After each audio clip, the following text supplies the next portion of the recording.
जी Saroj, question पूछें। Sir मैंने ये पूछना सॉरी, था कि मैं सर एक मिनट अपना कंस्ट्रक्टेड स्पीकर ऑन कर प्रॉपर्टी लूँ। और एक मिनट होल्ड कीजिएगा। जी सरोज, आप पूछें।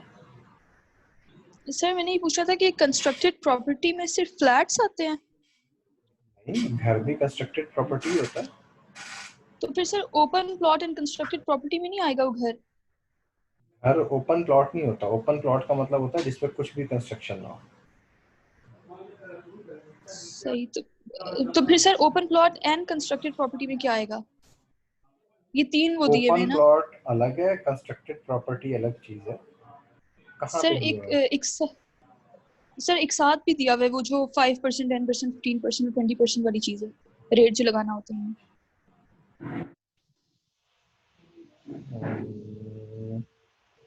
आप कौन सा सवाल पूछे? एक साथ दिया हुआ जी ओपन सर। प्लॉट तो होगा। एक मिनट जी है, एक दिया हुआ जी सर। पेज नंबर, कौन सा पेज नंबर है बुक का? सर ये राइज में है। यार इसमें तो, इस किताब में भी तो कहीं पे होगा ना। कैपिटल गेन वाले चैप्टर में होगा ना। Capital gains, yes sir. Capital gain वाला चैप्टर है 135 पेज के ऊपर। 135।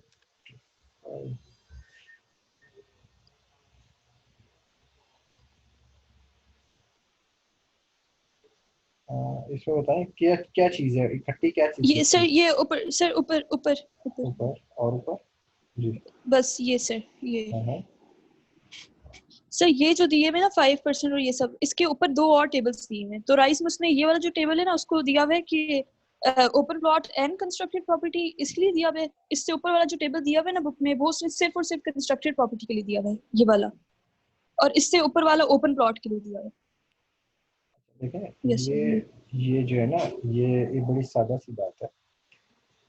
इसके अंदर पहले के अंदर ये कह रहा है, पहले टेबल के अंदर, कि ओपन प्लॉट अगर 8 साल के अंदर बिकता है, ठीक है, सॉरी 8 साल के बाद बिकता है, तो टैक्स रेट जो है ना वो 0% है। अगर 1 ईयर से ज्यादा और 8 साल से कम में बिकता है तो 75% जो है ना गेन टैक्सेबल है, बाकी एग्जेम्प्ट है। और पहले साल में बिकता है तो पूरे का पूरा गेन टैक्सेबल। ठीक है, इसकी मैंने आपको एग्जांपल्स भी यस सर। करवाई हुई है। ठीक है। दूसरा जी प्लॉट जो है सर। ना ओपन, यानी जी सर। इसमें और दूसरे टेबल में फर्क सिर्फ इतना है कि ओपन प्लॉट की एग्जेम्पशन 8 साल बाद हो जाती है, और जो कंस्ट्रक्टेड प्रॉपर्टी है उसकी एग्जेम्पशन 4 साल बाद हो जाती है। ये इन दो टेबल के अंदर फर्क है। ये जो दूसरा टेबल है, तीसरा टेबल है, ये बेसिकली बताता है कि जो टैक्सेबल इनकम आएगी, चाहे वो ओपन प्लॉट से आए चाहे वो कंस्ट्रक्टेड प्लॉट से आए, उस टैक्सेबल इनकम के ऊपर रेट ये वाले अप्लाई होते जी सही। ठीक है सर। हैं। अभी सही। क्लियर है? Yes sir. और सर ओके। गिफ्ट्स हमेशा एग्जेम्प्ट फ्रॉम टैक्स होते हैं? और जी अगर मतलब गिफ्ट्स, अगर जैसा वो हमने पढ़ा था कि ग्रैंडफादर और वो फादर मदर, सर वो वाली चीज अगर उनसे नहीं आ रहा तो फिर जो भी हमारे पास होगा गिफ्ट उसके ऊपर 75% हम लोग वो चार्ज करेंगे ना, अगर एक ईयर एक्सीड हो जाता है तो? नहीं, 75% क्यों चार्ज करेंगे? उसके 75% तो होता ऊपर है जी सर। कैपिटल गेन के ऊपर। 75% होता है अगर कोई कैपिटल गेन आ रहा है आपके पास। ठीक है, तो कैपिटल एसेट को अगर आपने 1 साल के बाद बेचा है तो फिर 25% एग्जेम्प्ट गेन हो जाता है, बाकी 75% के ऊपर टैक्स लगता है। और अगर 1 साल के अंदर अंदर बेचा है आपने किसी कैपिटल एसेट को, तो फिर पूरे का पूरा गेन टैक्सेबल होता है। वो गेन है कि उसकी 25% एग्जेक्शन होती है। जो गिफ्ट मिलता है वो कोई कैपिटल गेन तो नहीं है। जी गिफ्ट सही तो है सर। इनकम ठीक है फ्रॉम सर। अदर सोर्सेज में आएगा ना। सही। ठीक है सर। ठीक है, और कोई यस क्वेश्चन? सर। नहीं sir. Thank you sir. Okay, thank you.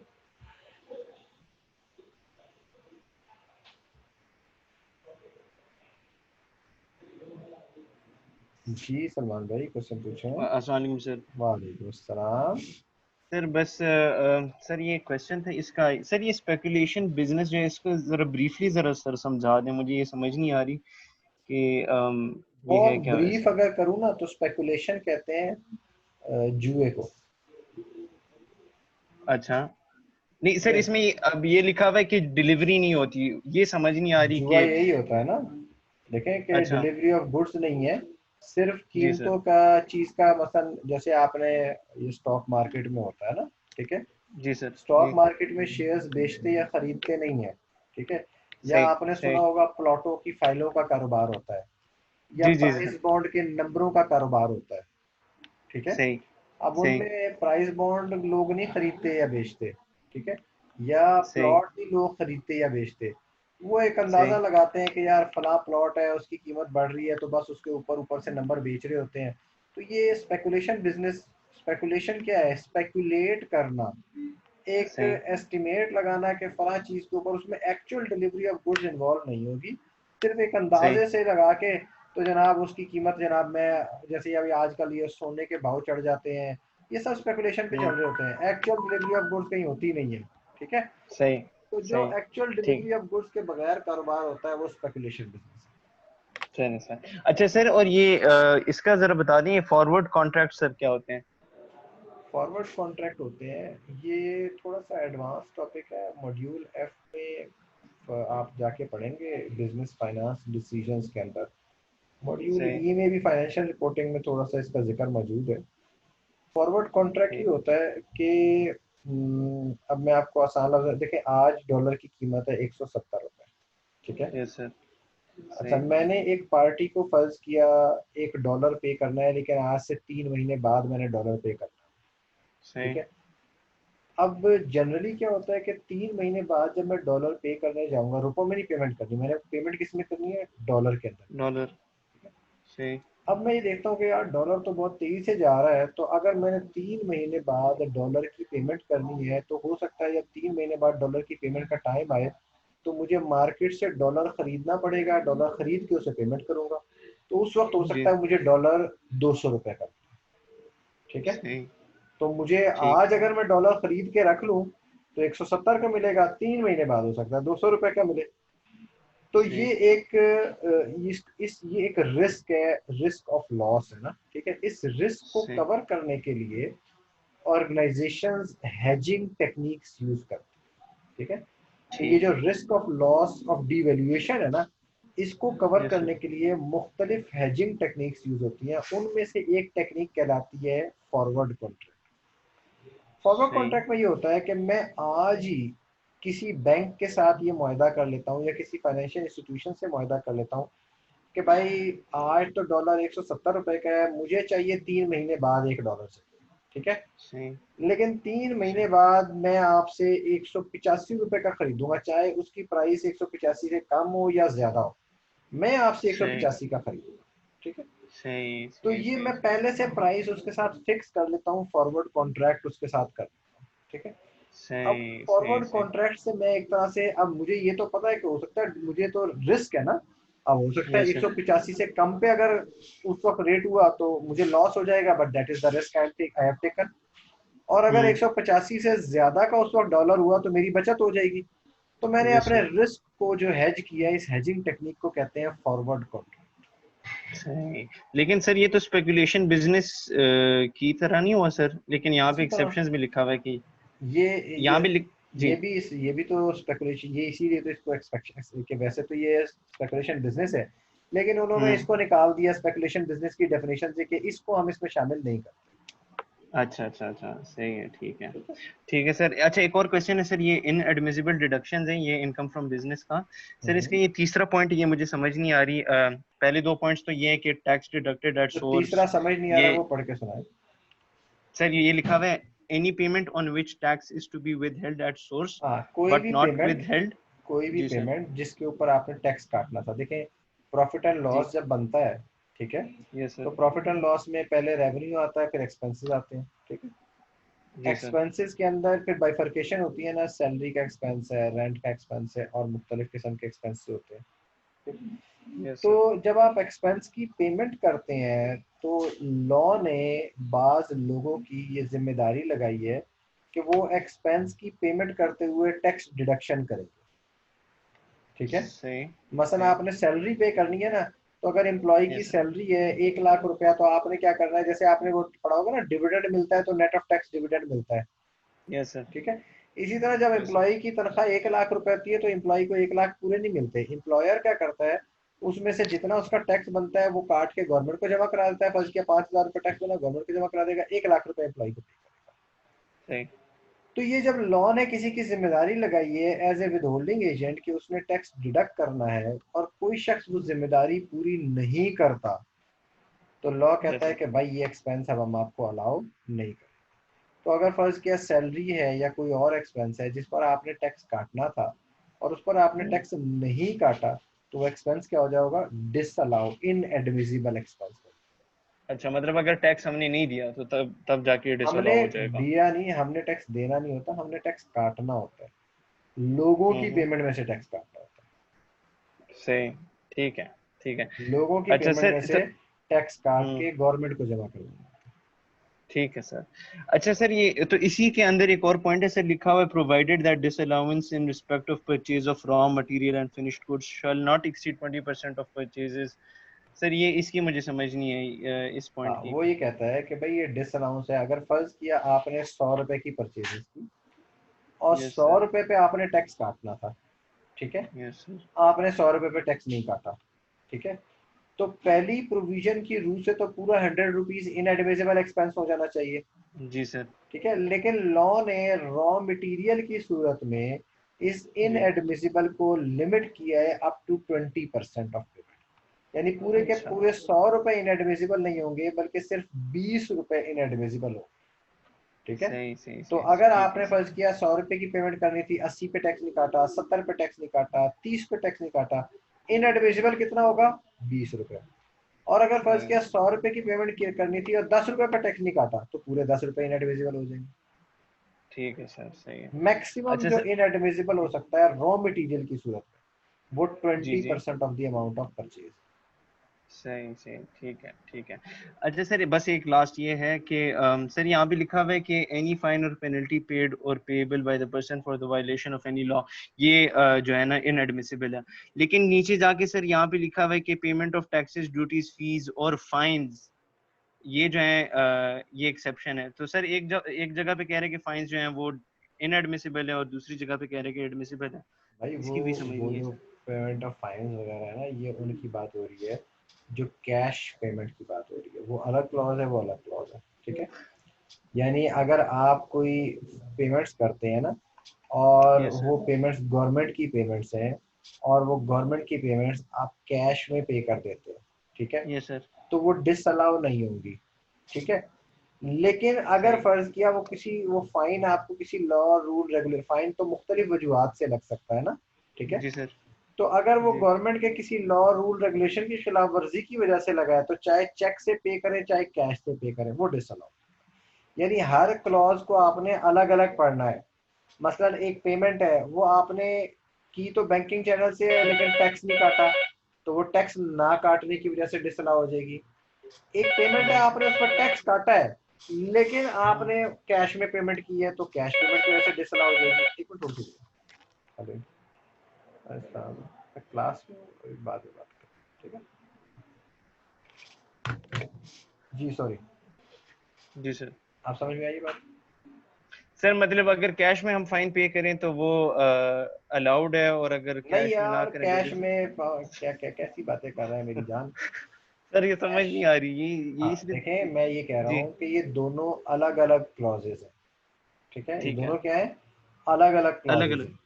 अब एक से। क्लॉज में तो वो अलाउ हो गया कैश में पे करना कि यार इसको कैश ठीक में है। पे कर दो, तो ये कैश पेमेंट की वजह से डिसअलाउ नहीं होगा, ठीक है। अच्छा। लेकिन फिर अच्छा। दूसरी क्लॉज में भी तो जाके देखना है ना, वो दूसरी क्लॉज कह रही है डिसअलाउ होगा क्योंकि लॉ रूल रेगुलेशन की खिलाफ वर्जी है।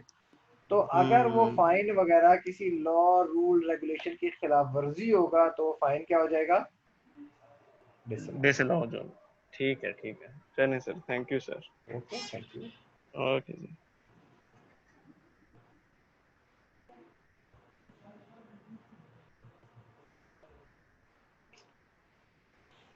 अच्छा जी, अशबील ने सवाल किया, sir are awards from the president, rewards from the president exempt. हाँ, ये जो प्रेसिडेंशियल रिवॉर्ड्स वगैरह होते हैं ना, ये सेकंड शेड्यूल में एग्जेम्प्ट फ्रॉम टैक्स।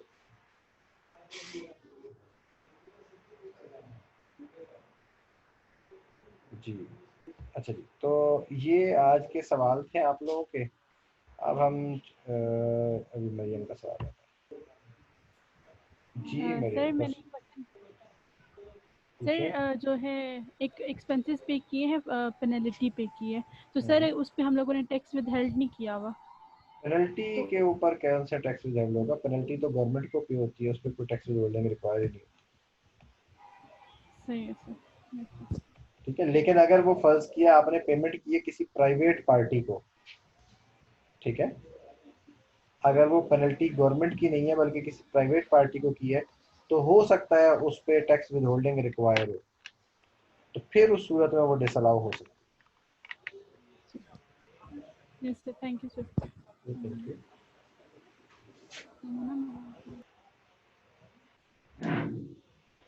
अच्छा जी, आज हमने इनकम टैक्स और सेल्स टैक्स तो पढ़ लिया। अब हमने 3 चैप्टर जो है आपकी थ्योरी के पढ़ने हैं, और फिर मैं आपको कुछ निशान लगवा दूंगा इनकम टैक्स के इम्पोर्टेंट टॉपिक्स के ऊपर, और फिर उसके बाद हम कोई रिवीजन के नेक्स्ट मंथ में इंशाल्लाह ताला क्लास देखेंगे। ठीक है, तो पहला जो चैप्टर है ये बुनियादी तौर पर थ्योरी की चंद एक चीज़ें हैं। हसन जी कहता है कि डेफिनेशन ऑफ टैक्स और ऑब्जेक्टिव्स ऑफ टैक्स लॉ बयान करता है। तो डेफिनेशन ऑफ टैक्स तो सिंपल है। डेफिनेशन ऑफ टैक्स क्या है कि जो सरकार लोगों से पैसे इकट्ठे करती है गवर्नमेंट चलाने के लिए, वो टैक्सेस है। और ऑब्जेक्टिव्स क्या होते हैं? एक ऑब्जेक्टिव तो ये है कि रेवेन्यू इकट्ठा करना है, और रेवेन्यू इकट्ठा करके सरकारी खजाने को चलाना है, लोगों की तनख्वाहें देनी है, इंफ्रास्ट्रक्चर बनाना है। इसके अलावा और नॉन रेवेन्यू ऑब्जेक्टिव्स भी होते हैं। मसलन गवर्नमेंट अब टैक्स लॉ को यूज़ करती है। मसलन फॉर एग्जांपल गवर्नमेंट ये चाहती है कि जनाब पाकिस्तान में लोग सिगरेट कम पिए, ठीक है, तो गवर्नमेंट क्या करती है? गवर्नमेंट सिगरेट के ऊपर ड्यूटीज बहुत सारी लगा देती है। अब वो सिगरेट महंगी हो जाती है तो जाहिर सी बात है, अब सिगरेट अगर महंगी होगी तो लोग उसके ऊपर सिगरेट कम पिएंगे। इस तरह गवर्नमेंट ये चाहती है कि यार लोग इंपोर्ट कम करें, जो अय्याशी की चीज़ें हैं, मतलब बड़ी बड़ी गाड़ियाँ हैं, लग्जरी गाड़ियाँ हैं और इस किस्म की जो चीज़ें हैं, उनको कम लोग इंपोर्ट करें, तो गवर्नमेंट उनके ऊपर इंपोर्ट ड्यूटीज़ लगा देती है। इसी तरह गवर्नमेंट ये चाहती है कि जनाब हम अपने इंफॉर्मेशन टेक्नोलॉजी के सेक्टर को प्रमोट करें, तो गवर्नमेंट ने इंफॉर्मेशन टेक्नोलॉजी के एक्सपोर्ट को एग्जेम्प्ट फ्रॉम टैक्स कर दिया। गवर्नमेंट ये चाहती है कि बलूचिस्तान के जो एरियाज़ हैं उनको प्रमोट किए जाए, क्योंकि वहाँ पे गवादर एयरपोर्ट बनाना है, तो गवादर के लिए गवर्नमेंट ने क्या किया, गवादर के अंदर सब एक्टिविटी को एग्जाम फ्रॉम टैक्स कर दिया। तो ये जो टैक्स लॉ है इसको फिर गवर्नमेंट यूज़ करती है as a fiscal tool non revenue objectives के लिए।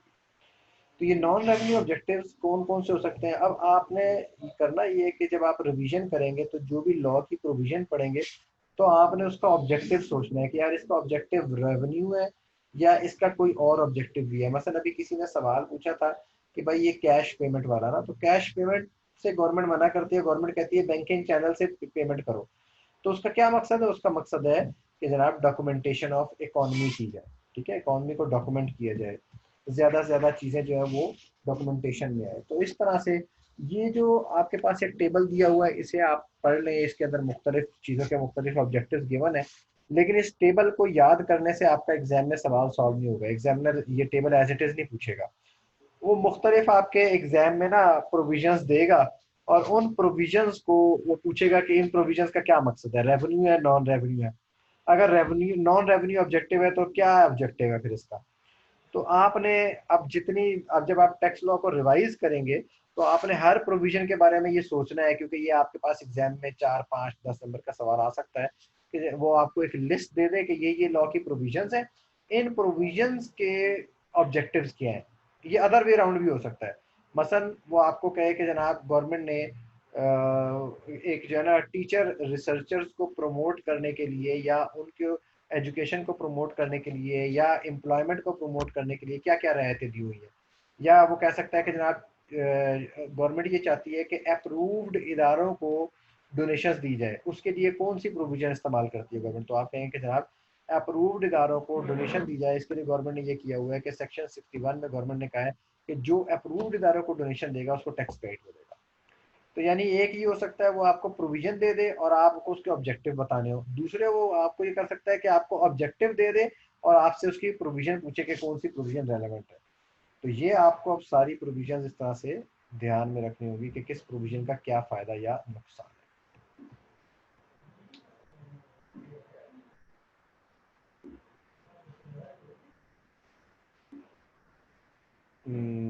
ये क्या है sir? Bargaining tool in trade negotiation और 1.2 का सेकंड लास्ट पॉइंट बता दें, कौन सा वाला पॉइंट है जनाब?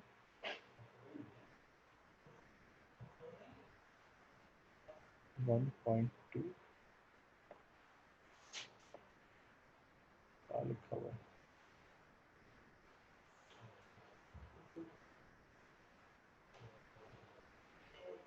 अच्छा, as a bargaining tool in trade negotiations with other countries. ठीक है, देखिए गवर्नमेंट जो है ना, ये जो ट्रेड नेगोशिएशंस होती हैं मुख्तलिफ मुल्कों के साथ, मसलन गवर्नमेंट फर्ज किया चाइना के साथ ट्रेड करती है, तो गवर्नमेंट ये चाहती है, एक मिसाल के तौर पर मैं कह रहा हूँ, गवर्नमेंट ये चाहती है कि चाइना से हमारे लोग बहुत सारी चीज़ें इंपोर्ट करती है, लेकिन चाइना वाले हमारी चीज़ें इंपोर्ट नहीं करते। ठीक है, तो गवर्नमेंट ये कहती है कि यार आप हमारी जो, क्योंकि हमारी फर्ज की हमारी कॉटन जो है ना, वो चाइना ने हमारी कॉटन के ऊपर से for the sake of argument कोई उन्होंने टैक्सेस लगाए हुए हैं जिसकी वजह से हमारी कॉटन चाइना में नहीं बिकती।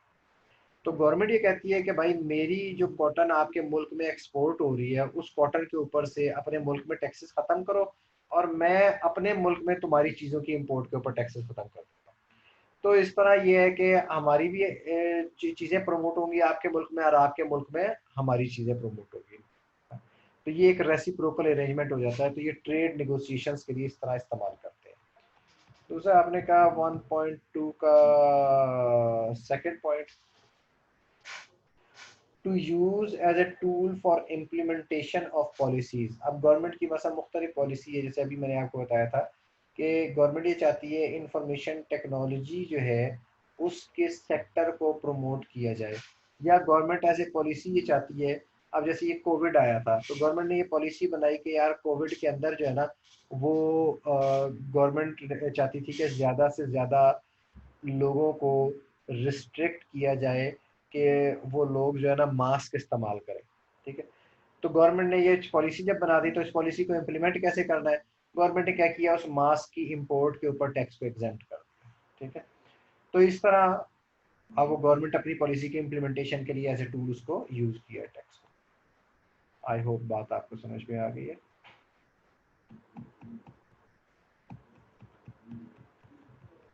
अच्छा जी, उसके बाद है basics of tax law. Basics of tax law क्या है? एडम स्मिथ, बाबा आदम स्मिथ जो है, ये इसने वेल्थ ऑफ नेशंस के नाम से एक किताब लिखी थी और आप लोगों ने शायद इकोनॉमिक्स में इस किताब का कई दफ़ा जिक्र पढ़ा हो।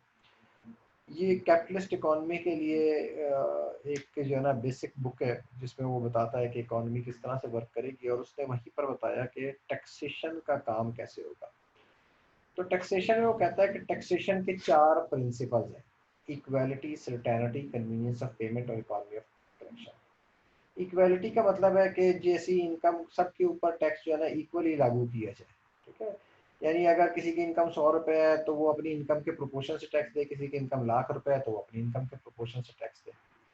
सर्टेनिटी क्या है कि जनाब लोगों को पहले से पता हो कि यार हमने टैक्स जो है वो किस रेट से देना है, मैं फला आमदनी कमाऊंगा तो उसके ऊपर ये रेट होगा, फला आमदनी कमाऊंगा तो उसके ऊपर ये रेट होगा, इस तरह से कैलकुलेशन होगी। ये नहीं है कि जनाब वो बंदा आमदनी कमा रहा है उसके बाद एक दिन गवर्नमेंट वाले पहुंच जाए कि भाई ये सारे पैसे हमें दे, तो इस तरह नहीं होगा। कन्वीनियंस ऑफ पेमेंट क्या है कि गवर्नमेंट जो है टैक्स पेमेंट का तरीकाकार इस तरह से बनाए कि लोग आसानी से टैक्स पे कर सकें। ये जैसे अभी गवर्नमेंट जो है वो बैंकिंग चैनल्स के जरिए आप ऑनलाइन पेमेंट भी कर सकते हैं, तो ये कन्वीनियंट होना चाहिए टैक्स की पेमेंट का तरीकाकार। चौथा जो है इकोनॉमी ऑफ कलेक्शन, यानी जितना टैक्स इकट्ठा किया जा रहा है तो ये ना हो कि जनाब टैक्स इकट्ठा तो कम हो और जो उसको इकट्ठा करने वाले लोग हैं उनके ऊपर गवर्नमेंट तनख्वाहें ज़्यादा दे दे, तो इकोनॉमी ऑफ कलेक्शन होनी चाहिए। Sir what is meant by and applied equal to all concerned area, यानी तमाम एरियाज के ऊपर एक ही तरह से अप्लाई किया जाए। ये तो सादा सी अंग्रेजी है, equally to all concerned areas, इसमें क्या समझने वाली बात है? क्वेश्चन को थोड़ा एलाबोरेट करें। बड़ी सादा सी बात लिखी हुई है, applied equally to all concerned area, सब के ऊपर बराबर अप्लाई करें। मसलन अब मैं फर्ज किया आपके क्लास में जो स्टूडेंट्स मौजूद हैं वो तमाम स्टूडेंट्स को अभी छुट्टी दे दूँ और आपकी छुट्टी बंद कर दूँ, इसका मतलब है कि ये मैंने फिर अप्लाई इक्वली नहीं किया है कंसर्न लोगों के ऊपर, कंसर्न एरियाज़ के ऊपर। तो इक्वल एप्लीकेशन का मतलब है कि सबको छुट्टी दे दी जाए, ठीक है। इसी तरह मसलन हमारे दफ्तर में है, अगर मैंने अपने ऑफिस में फ़र्ज़ किया ईद की छुट्टियाँ, उसके बाद मैंने कहा भाई 2 दिन और सारे लोग छुट्टी कर लो, तो सबको इक्वल छुट्टी मिल गई। और अगर मैंने कहा कि कुछ लोगों को छुट्टी दे दी, कुछ को ना दी, तो इसका मतलब है मैंने इक्वली सब पे एक जैसा लॉ अप्लाई नहीं किया। Principles of levy of tax, जो canons of taxation Adam Smith ने बयान किए, उनकी बेसिस के ऊपर कुछ ब्रॉड प्रिंसिपल्स जो है ना वो डिराइव किए गए कि यार किन प्रिंसिपल्स पर टैक्स लगना चाहिए। बेनिफिट प्रिंसिपल, बेनिफिट प्रिंसिपल ये कहता है कि जो शख्स जितना बेनिफिट उठाएगा उसे उतना टैक्स देना चाहिए। मसलन जैसे गुड्स ट्रांसपोर्टर होते हैं, अब आप जब ये टूल प्लाजा आता है ना, तो टूल प्लाजे पे जो गुड्स ट्रांसपोर्टर हैं या जो पैसेंजर ट्रांसपोर्ट वाली बसें हैं, उनसे टूल प्लाजे पे टैक्स टूल ज़्यादा लिया जाता है, टोल प्लाजे के ऊपर उनसे टोल ज़्यादा लिया जाता है। और जो आम गाड़ियाँ हैं उनसे टोल कम लिया जाता है। तो क्योंकि पैसेंजर ट्रांसपोर्ट वाले उस सड़क को इस्तेमाल करके इनकम ज़्यादा अर्न कर रहे हैं, तो इसलिए उनसे उनको बेनिफिट ज़्यादा है उस सड़क का, तो इसलिए उनसे टोल ज़्यादा लिया जाता है। इसी तरह एबिलिटी टू पे प्रिंसिपल है। एबिलिटी टू पे प्रिंसिपल ये है कि जिसकी जितनी आमदनी है उसके मुताबिक उससे टैक्स दिया जाए, जिसकी ज़्यादा आमदनी है उसके ऊपर टैक्स रेट ज़्यादा बढ़ाया जाए। जैसे सैलरी है, अब आपने देखा होगा 6 लाख रुपए सैलरी तक एग्जेंट है, 6 लाख से ऊपर एक और रेट है, फिर उससे ऊपर एक और रेट है, फिर उससे ऊपर एक और रेट है, यानी जितनी भी आमदनी बढ़ती जाती है गवर्नमेंट टैक्स रेट इजाफा करती जाती है। Equal distribution principle, equal distribution principle क्या कहता है कि इसमें जो है ना ट्रांजैक्शंस के ऊपर रेट फिक्स कर दिया जाता है, ठीक है। मसलन से for the sake of argument जैसे सेल्स टैक्स होता है, ठीक है। अब मैं फर्ज किया मैं अपने घर में एक एसी लगाता हूँ, तो एक एसी के ऊपर मेरी आमदनी है से for the sake of argument 5 lakh रुपए, ठीक है। मैं अगर अपने घर में एसी लगाता हूँ तो 50,000 रुपए का एसी लगा लिया, आजकल तो ज्यादा महंगा आता है, लेकिन एक मिसाल छोटा एसी लगा लिया, 50,000 रुपए का एसी लगा लिया, तो मेरी आमदनी का 10% मैंने एसी लगाने के ऊपर खर्च कर दिया, ठीक। और एसी के ऊपर सेल्स टैक्स भी होता है, तो वो सेल्स टैक्स जो है मेरी आमदनी में से मुझे भी उतना ही सेल्स टैक्स चार्ज हो। एक बंदा है उसकी आमदनी 10 लाख रुपए, वो भी एक एसी लगाता है, उसने भी एसी के ऊपर वही एक सेल्स टैक्स पे किया, तो अब मेरे से ऐसे परसेंटेज मेरी आमदनी में से ज्यादा सेल्स टैक्स गवर्नमेंट को गया, और एक बंदा जिसकी आमदनी ज्यादा है उसकी आमदन में से एज ए परसेंटेज कम सेल्स टैक्स गवर्नमेंट को गया। तो जो जितनी स्पेंडिंग करता है उस स्पेंडिंग के हिसाब से उसे सेल्स टैक्स या टैक्स ज्यादा हो जाता है। तो ये इक्वल डिस्ट्रीब्यूशन का प्रिंसिपल है। इन्हीं प्रिंसिपल्स की बेसिस के ऊपर काइंड ऑफ टैक्सेस बयान किए गए हैं। प्रोपोर्शनल फ्लैट टैक्स होता है कि यानी जो जिसके अंदर जो है ना इनकम के ऊपर परसेंटेज एक ही रहती है टैक्स की। जैसे डिविडेंड है, डिविडेंड जितना मर्जी आप ले लें 15% का टैक्स लगेगा। 1 करोड़ का डिविडेंड हो तो 15% है, 50 लाख का डिविडेंड हो तो 15% है, 100 रुपए का डिविडेंड है तो उससे 15% है। रिग्रेसिव टैक्स, ये रिग्रेसिव टैक्स जो है ना ये वही चीज है जो अभी हमने इक्वल डिस्ट्रीब्यूशन प्रिंसिपल में पढ़ी थी, यानी आपकी कम आमदनी है लेकिन उसमें से आपको टैक्स ज्यादा देना पड़ रहा है। मसलन अब मैं अगर मोटरवे से गुजरता हूँ, ठीक है, मोटरवे के ऊपर मैं जो टोल मेरी आमदनी है फर्ज किया 10 लाख रुपए है, मैं भी टोल प्लाजा जो है टोल प्लाजे के ऊपर 600 रुपए देता हूँ। एक आमदनी है जिसकी 1 करोड़ रुपए है और वो भी एक कार के अंदर गुजर रहा है, तो वो जो है वो भी 600 रुपए दे के गुजर रहा है, तो मेरी एज ए परसेंटेज जो है मेरी आमदनी में से ज्यादा टैक्स जा रहा है बनस्बत उस शख्स के। तो ये रिग्रेसिव टैक्सेशन है। प्रोग्रेसिव टैक्सेशन क्या है कि जैसे जैसे आमदनी का लेवल बढ़ता जाता है वैसे वैसे टैक्स रेट इंक्रीज होता जाता है, तो इसे कहते हैं प्रोग्रेसिव टैक्सेशन। तो ये 3 काइंड ऑफ टैक्सेस है। ये आपके एग्जाम में थ्योरी की चीजें हैं, थ्योरी में इसी तरह से आपसे पूछी जाएगी। कैरेक्टरिस्टिक्स ऑफ टैक्स लॉ, जी सरोज क्वेश्चन पूछिए। सर इक्वल डिस्ट्रीब्यूशन प्रिंसिपल और रिग्रेसिव टैक्स सेम बात है, मतलब सेम ही प्रिंसिपल अप्लाई हो रहे हैं ऑलमोस्ट देखिए वो प्रिंसिपल है और उस प्रिंसिपल की बेसिस पर काइंड ऑफ टैक्स है, ठीक है। बात सर? यानी ठीक बात एक ही है, वो प्रिंसिपल से ही काइंड ऑफ टैक्सेस ड्रॉ हो रहे हैं ना। ठीक है सर।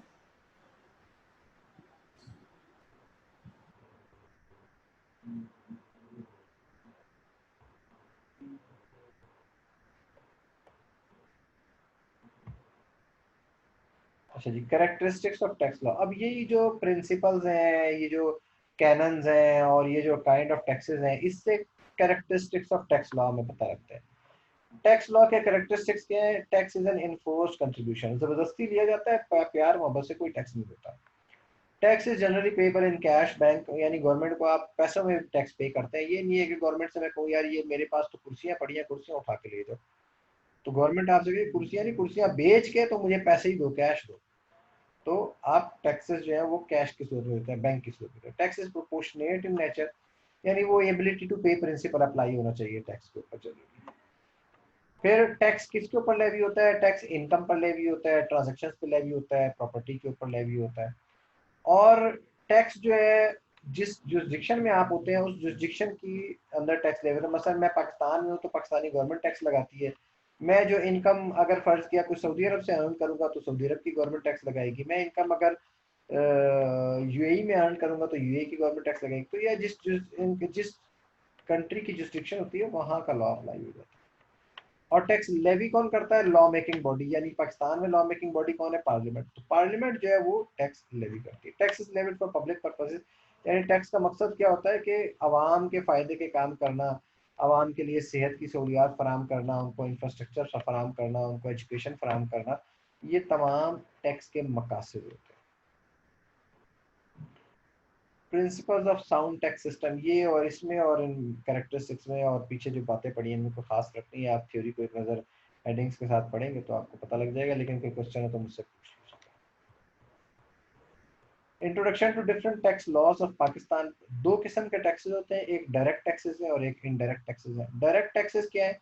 इनकम टैक्स एक डायरेक्ट टैक्स है, सीधा डायरेक्टली जो मेरी आमदनी अर्न करता हूँ उसके ऊपर एक रेट अप्लाई होता है, टैक्स पे करता हूँ। कैपिटल वैल्यू टैक्स क्या होता है? कैपिटल वैल्यू टैक्स होता है जब मैं इमूवेबल प्रॉपर्टी सेल करता हूँ तो इमूवेबल प्रॉपर्टी की वैल्यू के ऊपर वो टैक्स लगाता है। ये डायरेक्ट टैक्स है, जो डायरेक्टली यानी जिस शख्स ने आमदनी अर्न की है, जो कोई काम कर रहा है, उसके ऊपर टैक्स लगता है।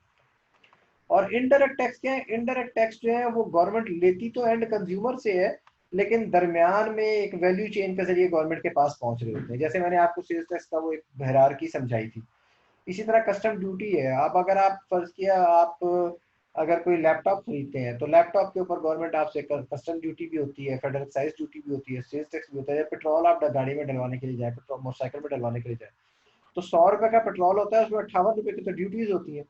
तो अब गवर्नमेंट आपकी आमदनी पर आपसे टैक्स नहीं ले रही, बल्कि गवर्नमेंट क्या कर रही है? इनडायरेक्टली आपसे टैक्स ले रही है। तो ये जो कंजम्पशन बेस्ड टैक्सेशन होती है ये इनडायरेक्ट टैक्सेशन। जो डायरेक्ट टैक्सेशन होती है वो इनकम बेस्ड होती है या ट्रांजैक्शन बेस्ड होती है। History of tax laws in Pakistan 1800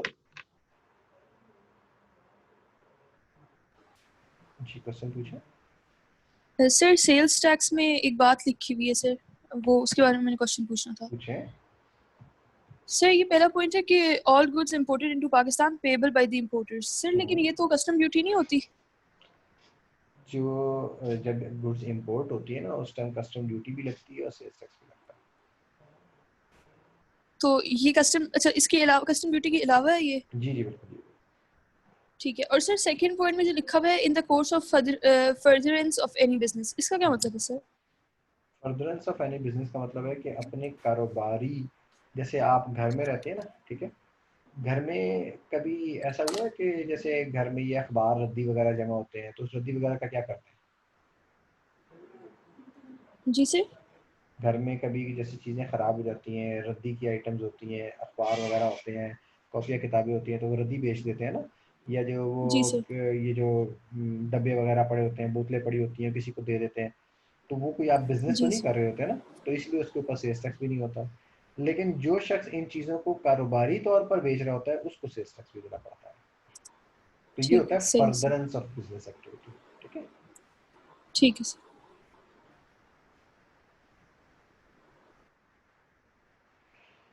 मैं ये इसको लॉग आउट करके तो दोबारा आप लोगों को इसका दोबारा लिंक भेज रहा हूँ।